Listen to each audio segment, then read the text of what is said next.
ခုဒီလိုမျိုးအပွင့်စာလေးတွေစီကွင်းအလှစာလေးတွေဆိုရင်အမားတို့ကအပေါ်တလွားကိုတင်တဲ့အခါမှာထောက်လေးတွေမချုပ်ချင်ဘူးသူအပွင့်လေးတွေပြတ်သွားမှကြောင်းလို့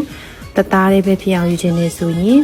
အခုထောက်နေရာမှာထောက်ဖြောက်တော့မယ်အပွင့်လေးတွေကိုသူရဲ့အလိုက်တင်လေးတွေယူပြီးတော့မှလိုက်ညက်ပေးမယ်ပေါ့နော်အဲ့တော့ကိုကဖေးအပွင့်လေးတွေထပ်မှလဲဆိုတာတေချာလေးကြည့်မယ်စီကွင်းတွေရှိတဲ့ဆိုရင်လည်းစီကွင်းလိုင်းတွေပဲလိုင်းလေးကိုညက်ပြီးထပ်ရင်လှမလဲဆိုတာကိုတေချာကြည့်ပြီးတော့မှထောက်နေရာမှာ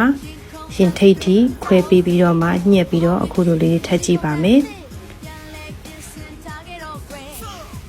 ထပ်ကြည့်လို့အောက်ကပိစာကခန်းထဲကနှစ်ထပ်ထပ်သွားတဲ့ကထူနေရလို့ထင်ရင်အဲ့ဒါလေးတွေပါညက်ထုတ်ပေးဖို့လိုတယ်နော်အတွင်းထဲကအလွာလေး